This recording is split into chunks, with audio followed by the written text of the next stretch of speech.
Top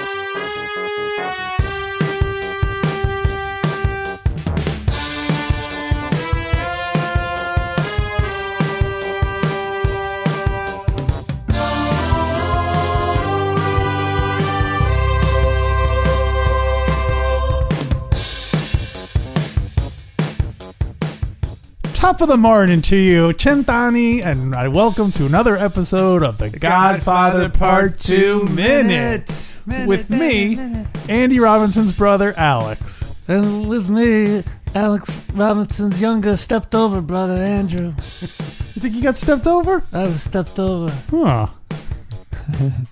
I'm not going to dispute it. I'm just saying, huh. Oh, no, wait a minute. If you're older, you can't do the stepping over. Only the younger brother can do the stepping over. It's the, well, right? No, the younger brother is stepped two.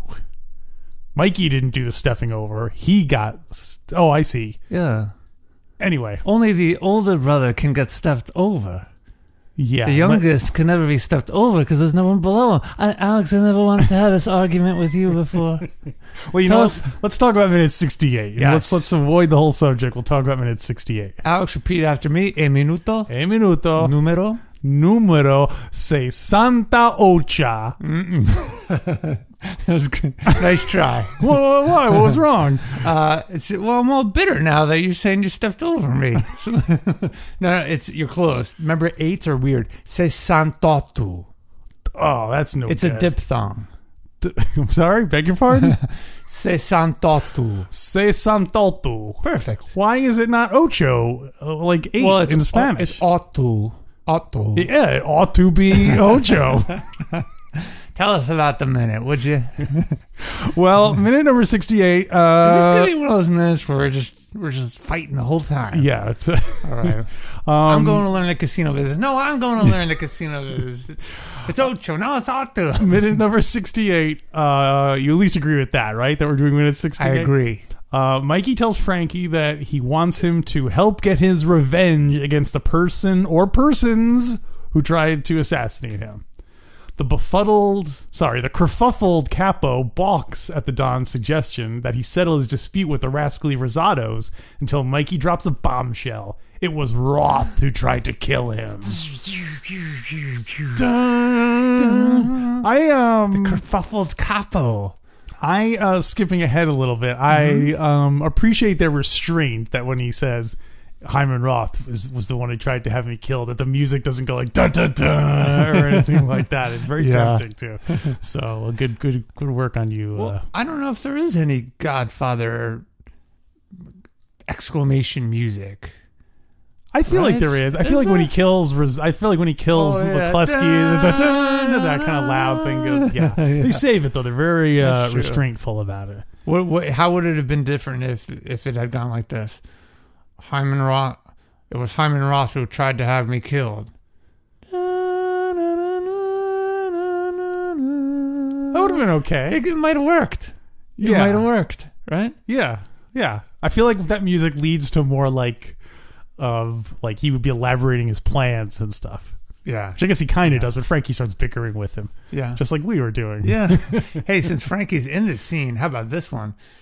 It was Hyman Roth who tried to have me killed. Dun, dun, dun, dun, dun, dun, dun, dun, dun, dun, no. I thought you were gonna say, yeah, you do Mikey? Yeah, you do Mikey. I'll be the music. I'll be the score. It was Hyman Roth who tried to have me killed. Wop wop wop wop wop. You don't think that would be exciting? Not exciting. What about? It's not. Go ahead, do it again. It was Hyman Roth who tried to have me killed. Boom, boom, boom.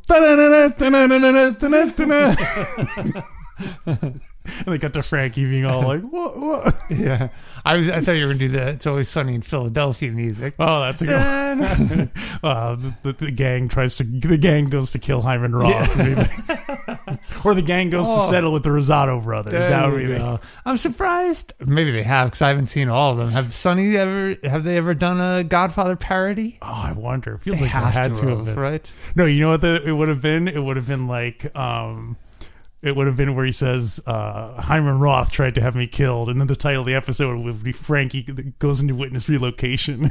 Oh, yeah. Because we're like, how does that wind up from that? That's And right. you're like, Yeah. Or to be like... Frankie slits his wrist in the bathtub. Yeah, or it could be like Sweet D cleans it up.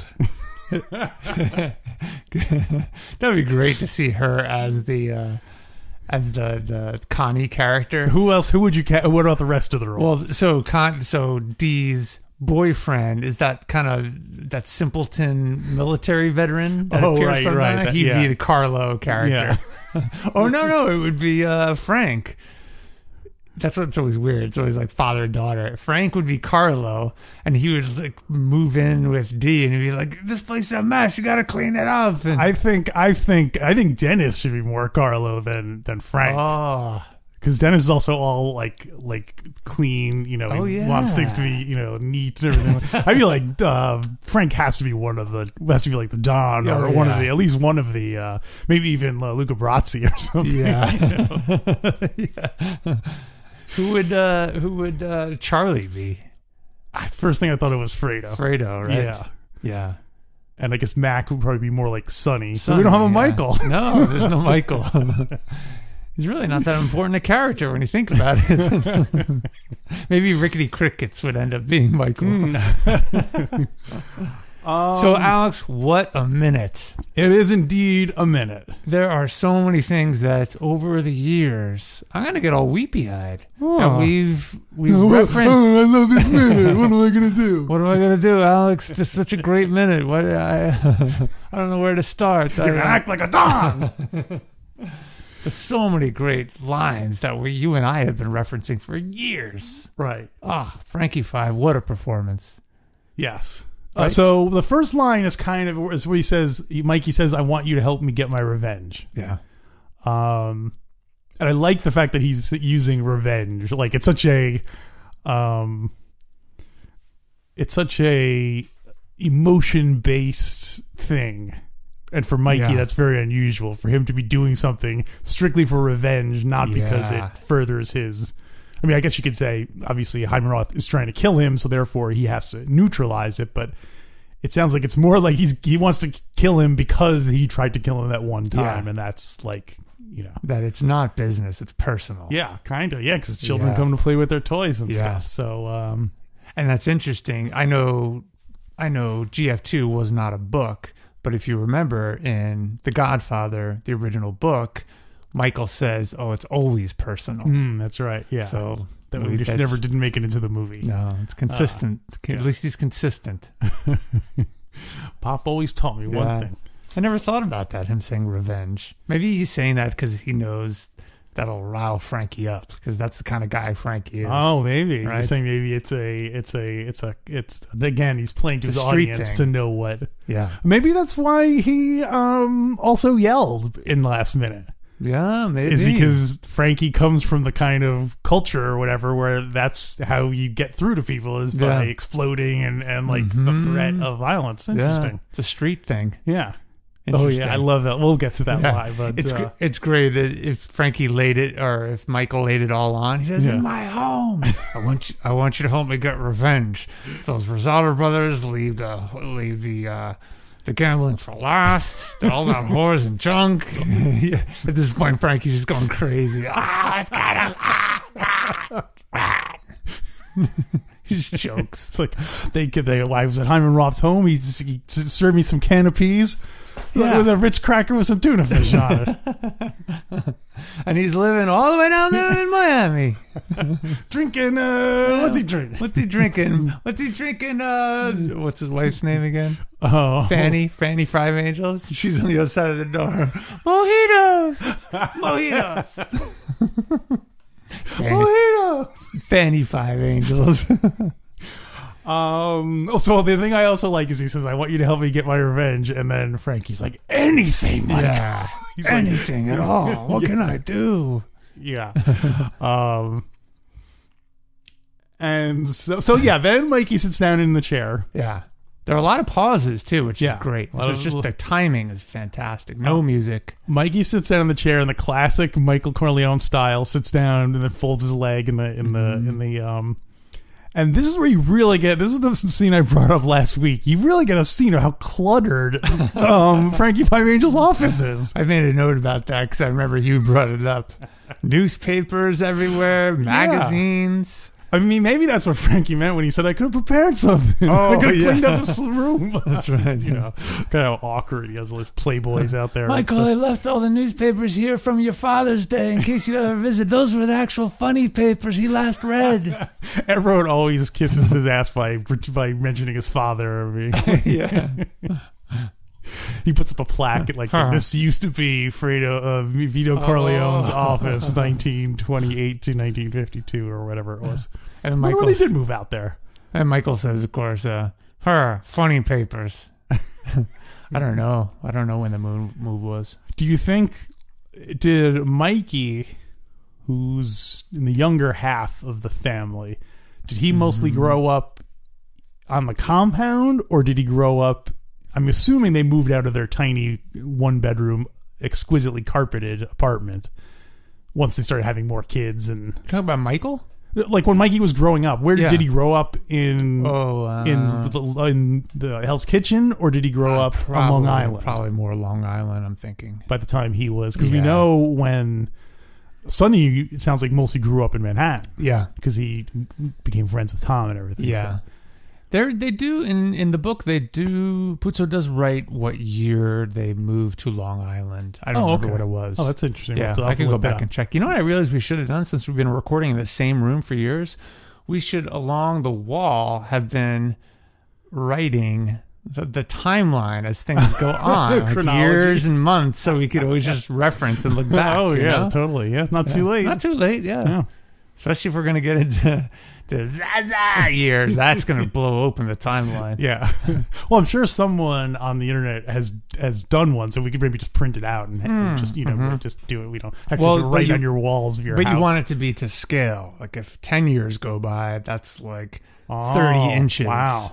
Whereas it's like 1 year per inch. Or and you know what? I'm going to take it back. I do think we should write it on the wall, because that's what Sonny would have done. Yes, exactly. Print it off. Come on. It's the way Pop wanted it. Yeah. Not the way I wanted it. Pop at an Epson printer. Look what I got. Printers are the thing of the future. So not the printer, but the ink. Yeah, exactly. Just like it's not about the drugs, it's about the matches and lighters. Although even printers are most likely the thing that's most likely going to break in your computer. You know what I mean? Yeah, because it has moving parts and everything. Yeah. So there really is money in printers and in toner cartridges. Too. Yeah, but not for very long. I mean, no one's printing these days. Not really? A lot of, not as much. Yeah, with the internet, people aren't printing stuff, right? But I feel like also that the paperless office we've been promised so many years ago is still, you go to the doctor's office and they hand you like a stack of papers explaining all your HIPAA rights and all that stuff. Just goes right in the garbage. Not even recycling, right in the garbage. Right in the garbage. Oh. They don't even shred it. No. In fact, they bring it out to the woods and burn it out in the woods. That's how much. So one of the things you can see in Frankie's pile of junk is an issue of Ring magazine. Oh gosh, I didn't look that closely. Ring magazine, is that like this cigar magazine but for fancy rings? No, it is about rings, but not the rings on your fingers. It's the rings in the boxing where you go. Ding, ding. Ring magazine still being published today. It was founded in 1922, so this is the 100th anniversary of Ring magazine. Oh my gosh, it's a boxing magazine. It's still going. It started off being about boxing and wrestling, but then once wrestling started getting more of a reputation for not being a legitimate sport, they're okay, we're only going to focus on boxing. Yeah, wow, still going. Ding, ding, ding, in this corner, bring in at 300 pounds, Frankie Five Angels. It is considered the Bible of boxing.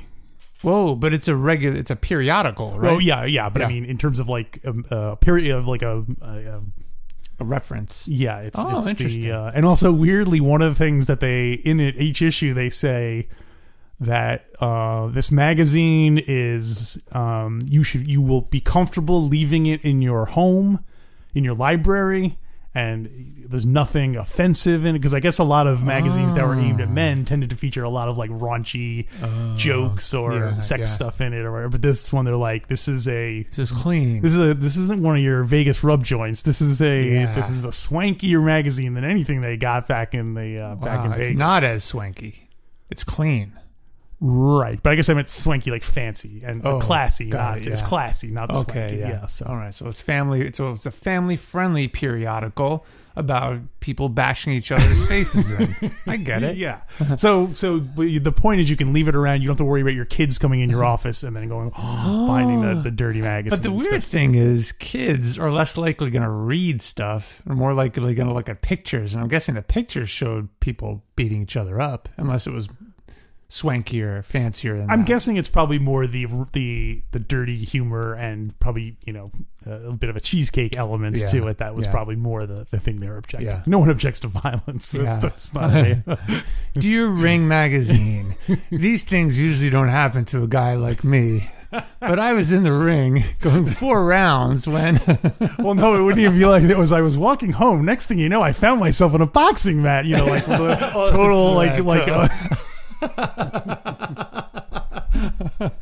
really graphic descriptions of all the punches and stuff like that. So FFA is a fan of boxing. I guess that doesn't surprise me. Yeah, well, he's a gambler and stuff too. So, man, I would love to see a spin-off about Frankie managing a boxer. You know what I mean? Managing like Frankie being like in charge of boxers and stuff like that. Would be fantastic. That'd be great. But only using dialogue from Godfather 2. He's like he's like one of those dolls that only has like 8 pre-packaged phrases that he can use. Frankie, I'm getting killed out there. What should I do? They're taking hostages. Frankie, what are you, stupid? I take that as an insult. Well, Frankie, what? Frankie, I'm trying to change the voice of the Frankie. What's our plan? This guy's pretty big. Well, let's get him while we got the muscle. Or like, Frankie, here, help me move this couch. Let's hit him now. We got the muscle. Like applying it to other as many contexts. Yeah. Hey, this is a great seafood restaurant. What do we think we should order? Let's hit him now while they got the muscle. Smaller piece. Awesome. Yeah. So, Frankie, are you impressed by this? Big deal. Big deal. Speaking of which, that's one of the lines in this. Yeah, we'll get there. Yeah. So when he says, so Michael says, I want you to help me get my revenge. Yeah, anything, Michael. And then he says, I want you to settle this business with the Rosato brothers. What are these troubles? I think he says. Yeah, and then immediately Mikey was like, "What?" Like he just Frankie Five Angels. He was just saying a second ago he'd do anything, and now suddenly he's he's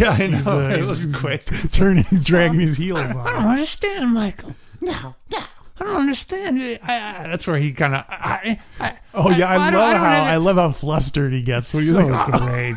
There's several times this minute where he starts to say something, but then he stops and changes and says something. That's just great acting.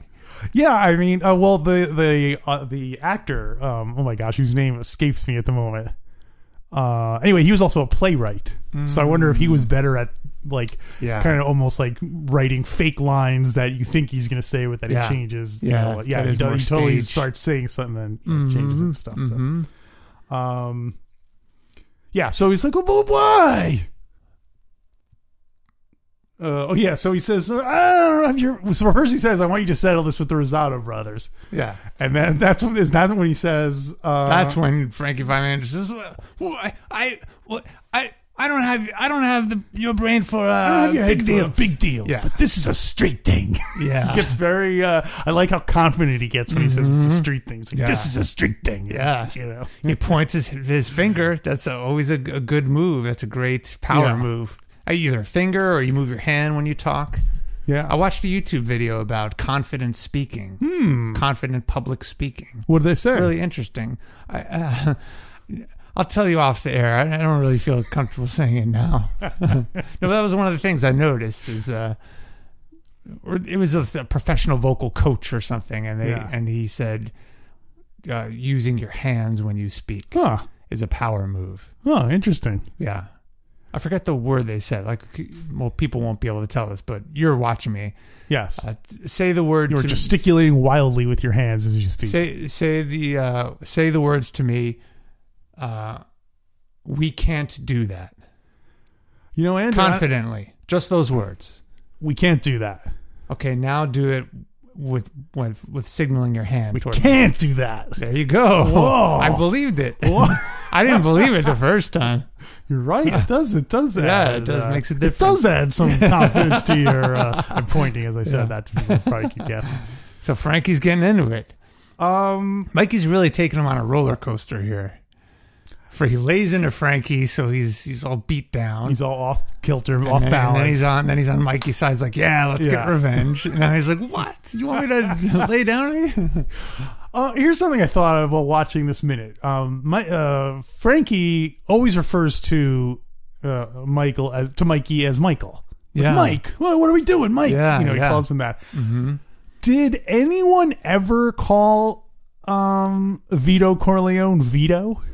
I don't think we ever heard Clemenza or Tessio or anyone call him that. No, I don't think so. So in a way, it's weird that Frankie gets away with calling him Mike as opposed to Don Corleone. I guess when he first walked in, he said, Don Corleone, if I had known you were coming, I would have prepared something. Yeah. Maybe in the flashback scenes of Godfather 2, before Vito is the head of the family. Yeah. I think someone refers to him as Vito. Maybe Clemenza calls him Vito at some point. We'll have to keep our ear open for it when we get back to it. I feel like he calls him that maybe in the early Vito, come to get the, I feel like he calls it, but once he becomes the Don, I don't feel like anyone calls him Vito anymore. No. So is it just Mikey's like, well, he's an old man and he's like family, but Clemenza was like, but that was a different relationship. Yeah, you know what I mean? Yeah, this is a street thing. I love how Frankie Five Angels. I got a stone in my shoe. You got to point to me when you say that. I got a stone in my shoe. I was pointing at him, and then I was pointing down at my shoe. So. I like how Frankie Five Angels acknowledges that he's not as smart as Michael in this scene. But it's very clever because he's trying to tell Mikey that we need to handle this. Like, we should not lay down to the Rosato brothers. Yeah. We should kill the Rosato brothers. But he kind of softens the request by saying, hey, I don't have your head for big deals. Yeah. But this is a street thing. Yeah. So it was really interesting. It's a little bit of flattery. Yeah, it's flattery, and it's also he's also puffing himself up. He's saying it's a street thing. Like, I know this better than you You know do. the big deals. I know the street deals. the street thing. We're kind of partners in this. You're not my boss. We're kind of partners. I handle the street. You handle the big business. Yeah. By the way, they could have stolen dialogue from another scene where Michael says, "I want you to help me take my revenge. I want you to resolve these troubles with the Rosato brothers." And then Frankie Five Angels could have said, "I take that as an insult, Mikey." But he gets all riled up. Yeah. I was going to say something else about Frankie and Mikey. All right, moving on. So that's when he says, this is a street thing. These Rosato brothers are being backed by Hyman Roth. Yeah. I love the way Frankie growls whenever he says Roth. Yeah. It's like, well, that's, earlier in that scene, in the Lake Tahoe scene, he's like, and he's saying all Sicilian. Hyman Roth. Yeah, yeah, definitely. Yeah. I'm a fan of that. Wasn't there a little bit of dialogue in there before that? Doesn't he say, so why do you ask me to lay down him? Or is that the last line? Yeah, so that's when he says, so he says he knows that the Hyman Roth is funding the Rosato brothers. And that's what he says, so why? Why do you ask me to lay down of him, Mike? Yeah. Also, that's what I was going to say about Frankie being smart. Is, I think it's a good thing to know your limitations. Mm-hmm.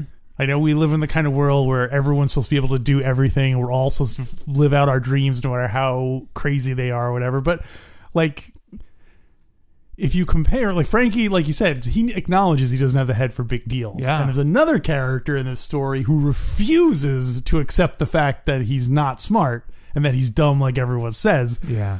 And as we've said, we've established Fredo would be better off if he were to say, you know what? I just don't have the head for big deals. The farthest I'm gonna get, kid, is running a Mickey Mouse nightclub out in Vegas, in a suburb of Vegas. Send me to pick up someone at the airport. Perfect for me. Imagine an alternate version where Fredo is in charge of the family, and he's saying to Mikey, like, Mikey, I think you might be better at this job than I do. I'll pick up people at the airport. I'll go run a nightclub or whatever. And Mikey doesn't want anything to do with the whole story. Is him trying to get stepped over. When Sonny died, I got real nervous, kid. I was real mad at you. I was so busy I could only bang cocktail waitresses one at a time. One at a time. That's the name of the movie, One at a Time. Fredo One at a Time Corleone. That's great alternate story. Michael just grudgingly eventually does it, but he never wanted to. That would be like the what if scenario, or I guess the time travel story would be, that's what happened, is that Fredo in that alternate timeline was like, I gotta get out of this. So he's like, Tom, build me a time machine, and Tom builds him a time machine, and then he goes back and convinces the Don to not have him in the original version. But then Fredo eventually is upset with that plan and does try to. That's when he starts making the deal with Roth and Johnny Ola, because the past Fredo doesn't know that the future Fredo had come back to save him, basically. You know what I mean? Okay, so... yeah. So there's one world where Fredo is the boss, and he's completely miserable. Yeah. He sends... But he's super smart. Yeah. Well, no, he's not smart. No, he's still dumb Fredo. He's dumb Fredo. The family's falling apart. Everyone's... The family's being death by 1,000 cuts. Yeah. And so then... Maybe it's Tom's idea. Fredo, maybe we should build you a time machine. This isn't really working out for us. You're not going to be able to save the family now, but maybe 10 years ago. And years ago, go. So yeah, then he sends Frankie Five Angels back. Ooh, Fredo sends them Fredo back? sends his... Hagen's really doing all this. He's the one building the time machine. But yeah. He sends Frankie Five Angels back to convince the Don to step over Fredo. Okay. Because that will save Fredo from this fate. But the Fredo who's in this timeline doesn't know what's going on. So he's like, I got stepped over. Yeah. And the whole thing, it's... So the irony is, if they had never gone back, and like most time travel stories, if they had never gone back in time, they might have had a chance. Yeah, because this way Fredo winds up dead. Yeah. So it's But the family ends up in a better position. Do they? I guess it depends how you measure success. Right. Yeah, I mean, Anthony Jr. ends up not finishing what he started. Mary winds up dead. Mary ends up dead. Tom Hagen's no longer the consigliere. Yeah. It's out. And worse off. Joey Zaza still got that stone in his shoe. And in that alternate timeline, he has 2 ears. Now he only has 1. Bastardo. Fredo says, and Frankie, when you go back in time, go to the little Joey Zaza and put another stone in his shoe. Little Joey Zaza. Just to play a bunch of jokes on him. And that's why, when he's older... Well, Andy, I think it's time to lower the paywall while we got the muscle. They're taking hostages and $1 every week, Alex. That's all it is. If you go to godfatherminute.com/support, you'll get an additional, however long this episode is, another equal to that, right? Yeah. Pretty much like the paywall goes halfway through. So you're only getting half the story.